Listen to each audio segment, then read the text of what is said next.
Ji welcome to CU success class.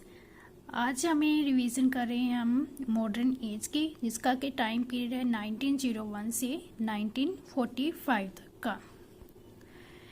इसमें जो writers हैं 13 राइटर्स हैं एक्चुअली हमारे सिलेबस में इंक्लूडेड। फर्स्ट है George Bernard Shaw, Joseph Conrad, William Butler Yeats, E.M. Forster, Virginia Woolf, James Joyce, D.H. Lawrence, T.S. Eliot, I.A. Richards, F.R. Leavis, William Empson, Samuel Beckett and Harold Pinter. तो ये 13 writers की list है जो chronological sequence में है। और अब हम 2016 के पंजाब मास्टर कैडर एग्ज़ाम के जो क्वेश्चन है प्रीवियस वो डिस्कस करेंगे।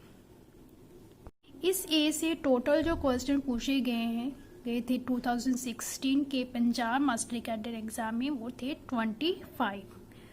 और first question George Bernard Shaw से है। देखते हैं which of the following is attributed of George Bernard Shaw? Essay in socialism, utopian socialism, Fabian essays in socialism, scientific socialism. तो इसमें हमें बताना है कि वो कौन सी बुक है जो जॉर्ज बर्नार्ड शॉ से रिलेटेड है इन ऑप्शन में से। तो answer will be, right answer will be Fabian essays in socialism. ये बुक जॉर्ज बर्नार्ड शॉ की है। ओके, सेकंड क्वेश्चन भी है वर्क आइडेंटिफिकेशन में से ही है। Which of the following is not a work by George Bernard Shaw? The Immortal Hour, Major Barbara, The Quintessence of the Ibsenianism, Back to Mother's Lake। और इसमें work का identification करना है हमें कि कौन से वर्क्स जॉर्ज बर्नार्ड शॉ के हैं और कौन सा नहीं है। तो इसमें Major Barbara, the quintessence of the Ibsenism, back to Methuselah, ये सभी जो वर्क्स हैं जो जॉर्ज बर्नार्ड शॉ के हैं। एंड द इमोर्टल आवर इनका नहीं है, तो answer will be the immortal hour. Next question Joseph Conrad जो अगले राइटर हैं उनसे है। In Conrad's Heart of Darkness, imperialism is sought to be presented as options दिए हैं merely British ideal, as a venture imbued with British idealism, as given to sense। तो answer क्या होगा? ये जो क्वेश्चन है जोसेफ कॉनराड का novel है हार्ट ऑफ डार्कनेस उसमें से है। इसमें imperialism को कैसे प्रेजेंट किया गया है? Imperialism in the sense evilness as a venture imbued with British idealism। इसका आंसर ये है। ठीक है, नेक्स्ट क्वेश्चन में जोसेफ कॉनराड की नेशनलिटी पूछी है। Where was Joseph Conrad born? वो कहाँ पैदा हुए थे? Romania, Poland, Australia, England. तो आंसर विल बी पोलैंड। इसमें भी जो कि स्पेशल फीचर्स होंगे, स्पेशल किसी की नेशनलिटी होगी वो ही पूछेगा। जैसे आयरलैंड की, आयरिश लोगों का पूछेगा, पोलैंड के। ठीक है, ऐसे जैसे कि स्पेशल स्पेसिफिक जिसका हो वही पूछेगा। ठीक है, नेक्स्ट राइट है W.B. यीट्स। तो क्वेश्चन है W.B. Yeats was a poet, a playwright, both A and B, a novelist. तो आंसर विल बी वो पोइट भी थे और playwright, both A and B। ठीक है, नेक्स्ट क्वेश्चन है sixth. With which event was Yeats faith in the heroic character of country restored? Acts of valour by Irish soldiers in First World War, the Easter rising of 1916, Dublin rising, none of the above. तो question है Yeats ने अपने किस work में अपनी country के sacrifice के लिए हीरो कैरेक्टर को रिस्टोर किया है? तो कौन सी पोइम है या कौन सा वर्क है उनका? Answer will be the Easter rising of 1916। Next question है E.M. फोस्टर से। जो नेक्स्ट राइटर है, E.M. Forster was a close associate of Bloomsbury group who is considered to be one of the founders of this group. तो इसमें पूछा गया है कि ब्लूम्सबेरी ग्रुप का फाउंडर कौन था इनमें से, जिसके E.M. फोस्टर भी एक क्लोज एसोसिएट थे उस ग्रुप से। तो एमसन, अर्नोल्ड, शाह, वर्जीनिया वुल्फ। तो answer will be Virginia Woolf. तो ये वाला क्वेश्चन E.M. फोस्टर से भी कनेक्टेड है और वर्जीनिया वुल्फ से भी। ठीक है। 8th है, Godbole is a character in a passage of India, Howards end Maurice the bachelor of art. तो answer will be a passage of India. ये नोट भी E.M. फोस्टर की है। 9th क्वेश्चन है, the voice out is a novel by. ये किसका work है? Voice out novel किसका है? जेम्स जॉइस का, Joseph Conrad, E.M. Forster, Virginia wolf.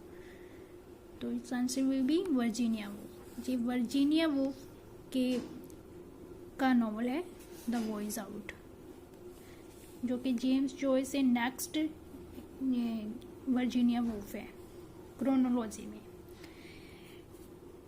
Next question, who among the flowing was of the memoir club formed in 1920। तो memoir club 1920 में form हुआ था। इनमें से कौन सा राइटर है इसमें? Virginia Woolf, E.M. Poster, T.S. Elliott या W.B. येट्स। तो Virginia Woolf is the answer. Next question में वर्जीनिया वुल्फ से है। Virginia Woolf novels attempt to present specific characterization of individuals with stable identify and dissipate the character, reintegrate the human experience in an aesthetic form, both B and C. तो what will be the answer? इसमें पूछा गया है कि Virginia Woolf के novels में क्या present करने की कोशिश की गई है। तो what will be the answer? तो answer will be D, both B and C। ठीक है। वो पॉइंट बी में डिसिपेट का जो मीनिंग है वो है धीरे धीरे से कैरेक्टर्स को ख़त्म करना। तो आपने देखा होगा वर्जीनिया वुल्फ के नॉवेल्स में ज़्यादातर वो अपने कैरेक्टर्स को धीरे धीरे से ख़त्म कर देती है। जहाँ तो वो कैरेक्टर्स जो होते हैं उनके नॉवेल्स के, जहाँ तो वो सुसाइड कर लेते हैं और जहाँ उनकी नॉवल के एंड पे डेथ हो जाती है। तो सी पॉइंट है, री integrate the human experience in an aesthetic form. और ये सी पॉइंट जो है ये उनकी जो स्ट्रीम ऑफ कॉन्शियसनेस जो है उससे रिलेट करता है। Stream of consciousness. तो answer will be both B and C. ठीक।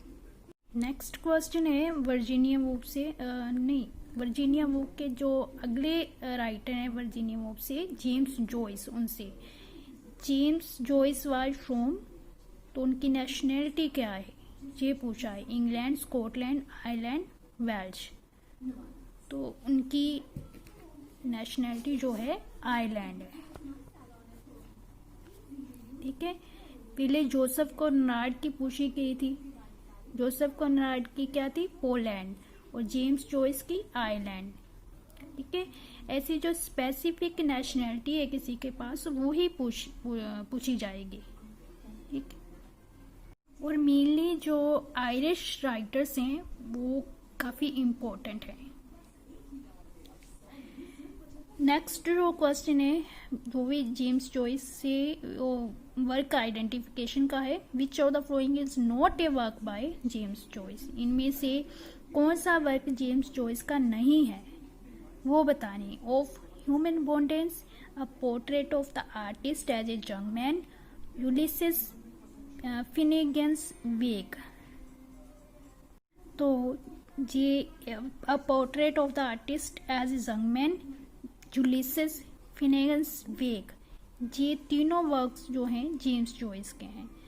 And A of human bondage, ये वर्क उनका नहीं है, तो answer will be of human bondage. Next question पे आते हैं 14th। D.H. लॉरेंस से है जे, in his novels D.H. Lawrence associates human freedom with controlled and tamed nature, untrained and unacknowledged might of nature, anti-nature, the established code of sexual ethics। तो D.H. Lawrence के जो novels हैं उनमें human freedom को किस से associate किया है, तो answer will B untrained and acknowledged might of nature, it will be the right answer। Next जो क्वेश्चन है वो भी D.H. लॉरेंस से ही है। अर्सुला इज ए कैरेक्टर इन, अर्सुला उन्हीं के नॉवेल्स का कैरेक्टर है, तो ये किस नॉवल में है? The rainbow, women in love, sons and lovers, kangaroo. ये क्वेश्चन एक्चुअली डिलीटेड था। डिलीटेड क्यों था? वो इसलिए कि जो उर्सुला कैरेक्टर है वो द रेनबो नॉवल में भी है और वुमेन इन लव में भी है, ठीक। तो कोई दो ऑप्शन नहीं दे सकता, इसलिए ये क्वेश्चन डिलीट किया था और सबको इसके नंबर्स मार्क्स दिए गए थे। इसे भी आप नोट कर लो। तो the rainbow, women and love, इन दोनों नॉवेल्स में उर्सुला कैरेक्टर था। नेक्स्ट क्वेश्चन हमारा T.S. इलियट से है। Who was the early mentor of T.S. Eliot? John Donne, Charles Dickens, Ezra Pound, Virginia Woolf. तो answer will be Ezra pound.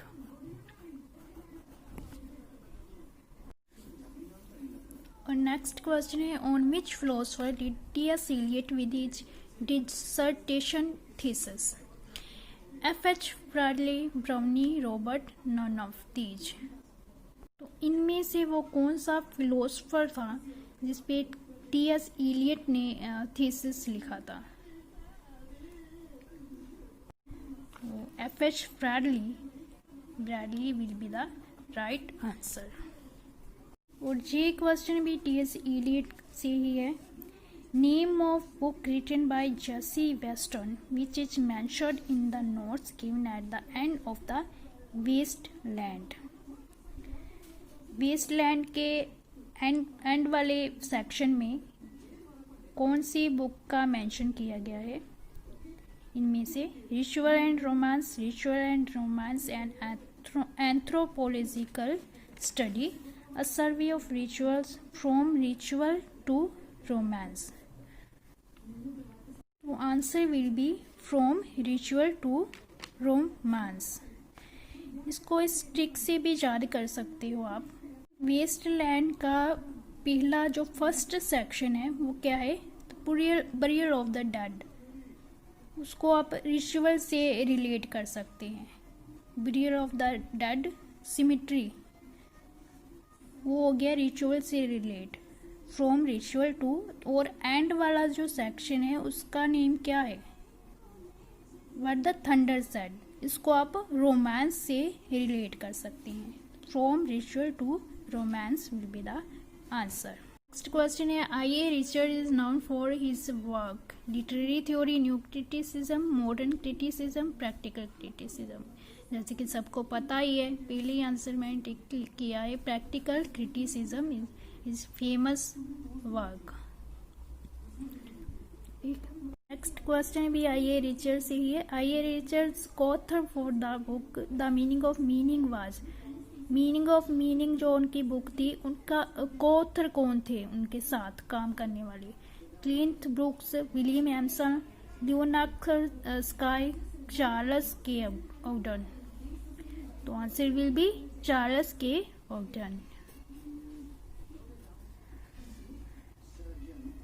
तो IA Richard के बाद एक राइटर थे FR लीविस, वो उनको स्किप कर दिया है, उनके रिलेटेड कोई भी क्वेश्चन नहीं था 2016 में।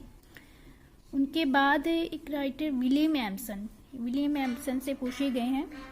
William Empson is famous for his critical work 7 types of ambiguity, science of criticism, archetypes of literature, science of literature. तो answer will be 7 types of ambiguity. William Empson का फेमस वर्क है, critical work. Next question है Samuel Beckett से। Beckett's play waiting for Godot was staged in London in. इसका zero पूछ लिया गया है। स्टेज्ड कब स्टेज किया गया? 1950, 1955, 1944, 1959। तो 1955 में ये स्टेज किया गया, waiting for Godot. 23 question, which of the following is not involve by Samuel Beckett. ये वर्क का आइडेंटिफिकेशन से है। मोली, लूथर, मेलंडाइज, द अननेमेबल। तो क्योंकि मोली, मेलंडाइज, द अननेमेबल ये क्या थी? ये सैमुअल बेकेट की ट्रिलॉजी नॉवल थे। ट्रिलॉजी में 3 नॉवल होते हैं, Molloy, Malone Dies, the unnamable, but Luther इसमें नहीं है, तो Luther will be answer. Next question है हैरोल्ड पिंटर से, जो सीएच के लास्ट राइटर थे। Harold Pinter's play the birthday party present a situation in which the protagonist is threatened to indictment for unexplained crimes. This situation is, तो ये situation क्या कहलाती है? फाउस्टेशन, लाइक दैट ऑफ हैमलेट, कैफ्कास्को, सर्ट्रेन। तो answer will B कैफ्कास्को। तो ये situation कैफ्कास्को कहलाती है। 25 which of the following is not a play by Harold Pinter. ये भी हैरोल्ड पिंटर की वर्क आइडेंटिफिकेशन से है। The caretaker, the old and the young, the lover, party time. तो what will be the answer? The caretaker भी उनका है, the lover भी, पार्टी टाइम भी। तो जो नहीं है, the old and the young will be the right answer. I hope आज की वीडियो आपके लिए हेल्पफुल रही होगी। तो आप मोर लर्निंग जो can subscribe my channel and आप ग्रुप के साथ लर्निंग करते रहो, रिवीजन करते रहो। Thank you.